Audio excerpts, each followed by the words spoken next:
palaging maging present.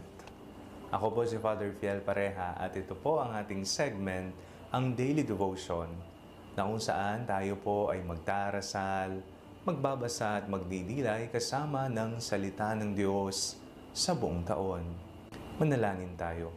Sa ngalan ng Ama, ng Anak at ng Espiritu Santo. Amen. Halina, banal na Espiritu, liwanagan mo ang aming puso at isip nang maunawaan at may sa buhay namin ang iyong salita. Amen.